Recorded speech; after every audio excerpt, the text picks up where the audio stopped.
قرآن مجید نے کہا کہ کل للمؤمنین یغضوا من ابصارہم، اے محبوب علیہ السلام مسلمان مردوں کو حکم دیں کہ اپنی نظروں کو جھکا کے رکھیں۔ آگے جا کے عورتوں کے لیے بھی کہا کہ مسلمان عورتوں کو بھی حکم دیں کہ اپنی نظروں کو جھکا کے رکھیں۔ یہ جو نظر ہے نا، اللہ کے پیارے رسول علیہ السلام نے فرمایا یہ شیطان کے تیروں میں سے ایک تیر ہے۔ شیطان کے تیروں میں سے ایک ہے۔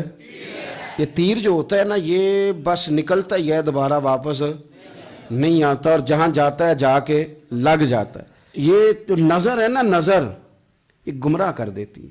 پہلے نظر بھٹکتی ہے، پھر ذہن بھٹکتا ہے۔ کہا نظریں جھکا کے رکھو، جھکا کے۔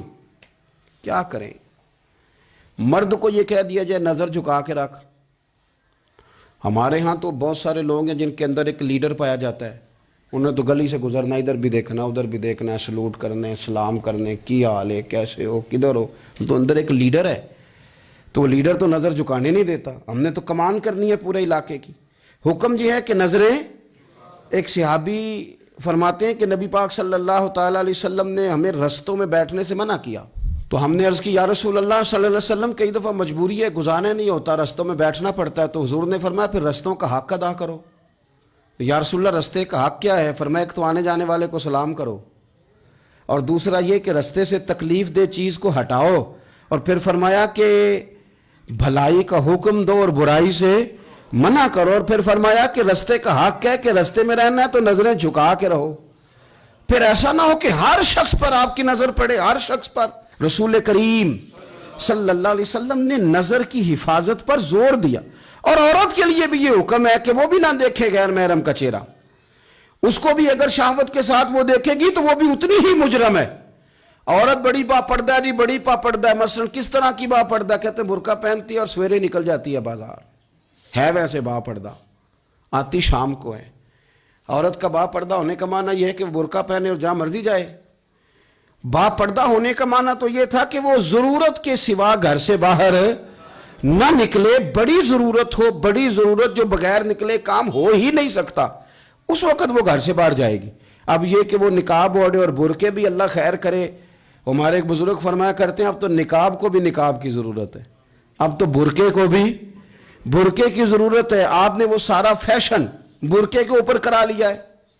برقعے کا معنی تو یہ تھا کہ آپ نے اپنے آپ کو چھپانا ہے، کسی کی نظر نہ اٹھے، اور اگر آپ نے برقع ہی اتنا شاندار بنوا لیا ہے کہ ہر عورت کو آپ پوچھ رہے ہیں کہ یہ اس طرح کسی اور نے تو نہیں بنوایا، تو پھر پیچھے بچا کیا؟ تو میرے رسول کریم صلی اللہ تعالیٰ علیہ وسلم نے فرمایا کہ پہلی دفعہ کسی کی کسی جگہ نظر پڑ گئی تو وہ معاف ہے، لیکن حضور نے فرمایا دوسری دفعہ جس نے نظر کی اس نے بالقصد اور بالارادہ کی۔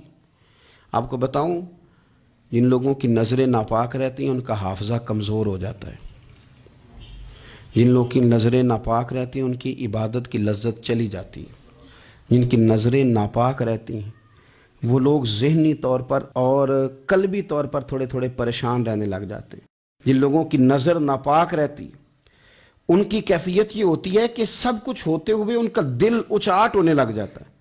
نظر کی ناپاکی، چونکہ یہ وہ والا نشہ ہے جس سے کبھی بھی پیٹ نہیں بھرتا، ذہن نہیں بھرتا، تو بڑی سنجیدہ عمر تک بھی معاذ اللہ تعالیٰ یہ گناہ بندے کا پیچھا نہیں چھوڑتا۔ نظر کی صفائی، میرے نبی پاک علیہ السلام نے فرمایا، مسند امام احمد بن حنبل میں کیا خوبصورت لفظ ہیں، حضور نے فرمایا تیری نظر اگر کسی جگہ پڑ گئی تو واپس کر لے اور اللہ سے ڈر جا۔ تو نے اللہ سے ڈر کے اس نظر کو واپس پھیر لیا، تیرا وہ واپس پھیرنا اللہ تیرے لیے عبادت بنا دے گا، اور عبادت بھی وہ جس کے اندر اللہ تجھے لذت عطا فرمائے گا۔ عبادت بن جائے گا، اور عبادت بھی وہ جس کے اندر اللہ تعالی لذت پیدا کر دے گا، تجھے قرار نصیب ہوگا کہ میں نے عبادت کی ہے۔